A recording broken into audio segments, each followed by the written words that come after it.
Father को जब मैंने बताया कि अब 4 साल वाला हो गया है, इसमें सैलरी भी ऐसी ऐसी है और कोई खतरे, कल को जब मैं 4 साल बाद हट जाऊँगा तो मेरे को कुछ वो नहीं मिलेगा बेनिफिट, मैं केवल एक आम आदमी तरह रहूँगा।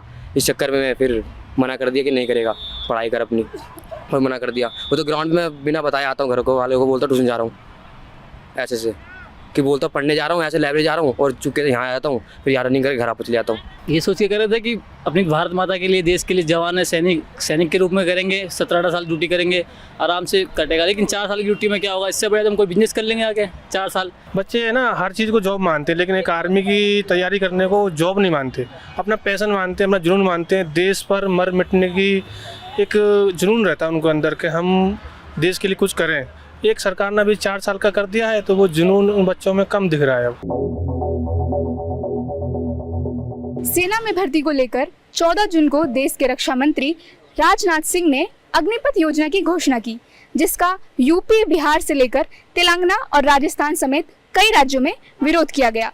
विरोध कर रहे प्रदर्शनकारियों की मांग थी कि इस योजना को वापस ले लिया जाए, लेकिन सरकार और सेना ये साफ कर चुके हैं कि ये योजना अब वापस नहीं होगी। आज द प्रिंट के खास शो हंगामा क्यों है बरपा में चर्चा अग्निपथ योजना पर और अग्निवीरों के भविष्य पर।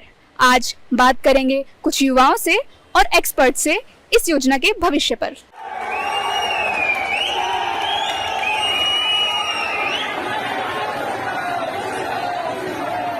ज़्यादातर इसमें रिस्पेक्ट होती है बहुत ज़्यादा, बहुत चीज़ सोचता था कि हाँ रिस्पेक्ट मिलेगी। गली में जाऊँगा तो हाँ कहेंगे इसका बेटा फ़ौज में है, या फादर को देखेंगे हाँ ये देखो इसका बेटा फ़ौज में है, फिर ये देखो ये लड़का है फ़ौज में है, अपने बेटे को किसी को बताएंगे। दोस्त के पास जाऊँगा तो कहूँगा तो भाई फ़ौज में है भाई, ये चीज़ बोलेंगे। पर अब तो कुछ नहीं, अब 4 साल के कहीं जाऊँगा भी बोले 4 साल के लिए, किस लिए? बस 4 साल के लिए, बस इसलिए फ़ौज में है, तो कोई बेनिफिट तो है नहीं, इसलिए क्या फ़ायदा ऐसा करने से। और खाली सोचेंगे हाँ भाई मैं दिहाड़ी पे रहूँगा 4 साल के लिए, मेरे को बस ऐसे कि जैसे कोई मजदूर जाते हैं काम करने की बिल्डिंग में, आवाज दिहाड़ी पे 1 दिन का रखेंगे, 2 दिन का रखेंगे, अब वो चीज़ रहेगा। अब वो नहीं रह जाएगा, अंदर से आत्मा नहीं आएगी कि हाँ जी। अब पहले वाला कॉन्फिडेंस अच्छा था, एक था कि हाँ भाई देश के लिए लड़ लेंगे, मर जाएंगे, कट जाएंगे, पर अब कुछ नहीं है। अब तो ऐसा बस जॉब करके आनी है बस, कि 4 साल के बाद कोई बंदा दूसरे पढ़ाई वढ़ाई करके, फिर मतलब उम्र नहीं आ जाएगी ना वो उस लेवल पे जाने के लिए। जो होता है 4 साल में पढ़ाई कर ली तो कर ली, बढ़िया, आप नहीं जा पाएंगे। या फिर कोई दुकान खोलेंगे, अपने जो पैसे मिलेंगे उसे बिजनेस करेंगे। वैकेंसी का इंतजार तो कर ही रहे थे 2 साल से, कब लॉकडाउन आ गया, लॉकडाउन के बाद से वैकेंसी नहीं आई कोई। अब आइए जाके अग्निपथ होगी 4 साल की ड्यूटी। प्रोटेस्ट जी क्या, हमें ट्रेन थोड़ा भूखनी, किसी की जाके किसी को मारना थोड़ा, देश का नुकसान थोड़ा करना। जो था हमने कर लिया, थोड़े बहुत प्रोटेस्ट कर लिया। अब ये नहीं ट्रेनें फूके जाके लोगों को मारे, नुकसान क्यों करे, अपने देश का नुकसान करना, क्या फ़ायदा। सबसे बड़ी बात यह है, सरकार को एक नियम तो चेंज करना ही चाहिए। जिन बच्चों का फिजिकल हो रखा है, उनका मेडिकल हो रखा है, उनका रिटर्न कराइए, उनको ज्वाइनिंग कराइए। क्योंकि 2 साल पहले उन लोगों ने कराया था फिजिकल, अब उन बच्चों की एज भी ओवर हो गया, 24 साल हो गए, अब वो कहाँ जाएंगे बताइए।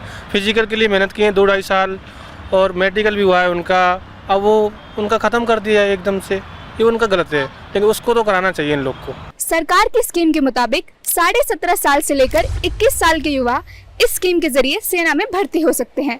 महज इस साल के लिए समय सीमा को 21 से बढ़ाकर 23 साल तक किया गया है। सरकार के मुताबिक इन 4 सालों में 25% युवाओं को परमानेंट कर दिया जाएगा और बाकी युवा सेना से बाहर हो जाएंगे।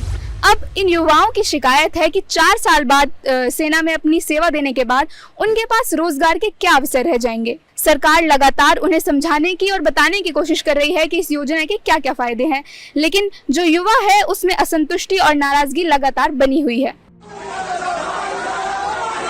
वहीं अग्निवीरों की नाराजगी के साथ विपक्षी पार्टियां भी साथ खड़ी नजर आईं। कांग्रेस, आरजेडी से लेकर वाम दलों ने भी पिछले दिनों अग्निपथ वापस लिए जाने की मांग के साथ भारत बंद बुलाया था।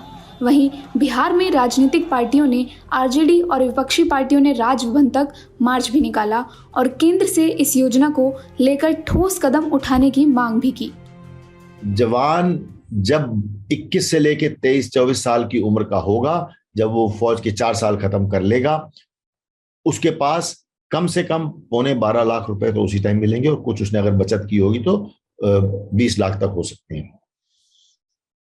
इतनी यंग उम्र में उसके पास जो 75% हैं, उसके पास एक राशि होगी 15 से 20 लाख की, और वो उस राशि से कोई भी काम कर सकता है, शुरू कर सकता है। उसका एक वो डिसिप्लिन युवक होगा, या युवती होगी, बाद में चल के जब युवतियां भी आएंगी तो एक डिसिप्लिन युवक होगा और उसको उसकी मोटिवेशन, उसकी ट्रेनिंग, उसका डिसिप्लिन आला दर्जे की होगी, तो उसको जॉब मिलने में कोई कठिनाई नहीं होनी चाहिए। सिर्फ इससे संतुष्ट ना रहकर सरकार ने कई और रिजर्वेशन और स्कीम अनाउंस की हैं, जैसे कि सेंट्रल आर्म पुलिस फोर्सेस में और एक दो स्टेट ने कुछ पुलिस फोर्सेस में भी रिजर्वेशन लागू किया है। इसके अलावा प्राइवेट सेक्टर करेक्शन गवर्नमेंट के दूसरे विभागों में भी, जैसे डिफेंस पीएसयूज हैं, रक्षा मंत्रालय है, 2-3 शिपिंग और 1-2 कुछ और मंत्रालय हैं जिन्होंने उनके लिए रिजर्वेशन अनाउंस की है। इसकी 23 साल उम्र होगी। ये यंगर है और ज्यादा पढ़ा लिखा है, ये नई टेक्नोलॉजी जानता है, इसको आसानी है इन चीजों। इसी के उम्र के लड़के तो वैसे अप्लाई कर रहे हैं।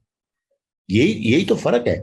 जब आप एक आदमी को 17 साल सर्विस करा के भेजोगे तो फिर वो एटीएम का गार्ड ही बन पाता है जी। और इसीलिए जब ये रिजर्वेशंस होंगी इन सब महकमों में तो ये नए काम शुरू कर पाएगा। बल्कि इसमें से कोई जो पढ़े लिखे होंगे उनको सरकार इंसेंटिव देगी दाखिले के लिए, ताकि वो ग्रेजुएशन करें, उसके बाद आईएएस जाएं, सीडीएस का एग्जाम करके फिर अफसर बने, एसीसी का एग्जाम दें। यानी इसके बाद एक जवान लड़के में न सिर्फ एक कॉन्फिडेंस आ जाएगा, उसके पास एक काबिलियत आ जाएगी, थोड़ा सा पैसा होगा, वो उसी उम्र में तो वैसे लड़के काम ढूंढना शुरू करते हैं। तो ये नए सिरे से बड़े एक आश्वासन के साथ काम ढूंढेगा।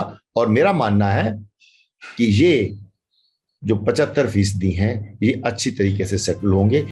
सरकार के समझाने के बाद भी युवकों में योजना को लेकर असंतुष्टि बनी हुई है। एक तरफ जहां सरकार और सेना युवकों को बता रही हैं कि किस तरह सेना में 4 साल की सेवा के बाद उन्हें दूसरी नौकरियों में प्राथमिकता दी जाएगी, वहीं दूसरी तरफ कुछ एक्सपर्ट स्कीम की कमियों को उजागर कर रहे हैं। ये अनाउंसमेंट ही है, और ये अनाउंसमेंट हम तो 30 साल से सुन रहे हैं कि लेटरल ऑब्जॉर्प्शन होगा, आज तक तो हुआ नहीं है। तो क्योंकि जब ये ग्राउंड पे जाती है ना बातें, और जब इनके रूल्स रेगुलेशन बनते हैं और जब इनके एसओपीज बनते हैं, फिर पता लगता है कि ये अनाउंसमेंट तो हो गई थी लेकिन ये ग्राउंड पर होगा नहीं। बट अगर ले भी लिया तो 10-15-20% आप ले लोगे, बाकी जो घूमेंगे सड़कों पे उनका क्या करोगे? तो वो कोई स्किल नहीं है, वो गांव के ही बच्चे हैं, कोई टेक्निकल, कोई सडनली इंजीनियरिंग कॉलेज से नहीं आ रहे, उनको तो वैसी जॉब नहीं लग रही है कॉर्पोरेट में, और वो सिपाही बनने क्यों आएंगे? तो सिपाही देखो, हमारे देश में ये रियलिटी है, इसीलिए दूसरे देशों से कंपेयर नहीं करना चाहिए।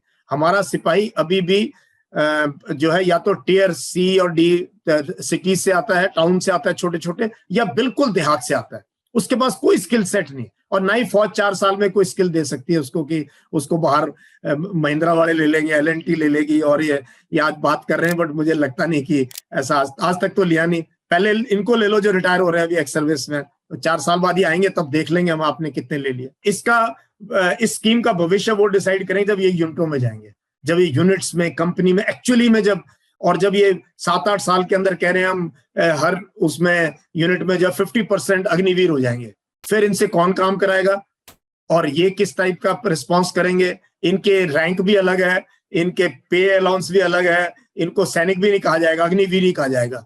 तो ये उन सैनिकों जो परमानेंट सैनिक और अग्नि अलग अलग हो गए, 2 एक ही जगह पे, और जिसके सर पे तलवार है कि 4 साल बाद पता नहीं नौकरी है या नहीं है, घर वाले भी कहे यार पता नहीं कुछ जैक लगा ले, तो इसके ना बहुत क्या होने वाला है। मैं I don't want to be too negative, but मुझे लगता नहीं है स्कीम इस तरीके से परमानेंटली हो पाएगी।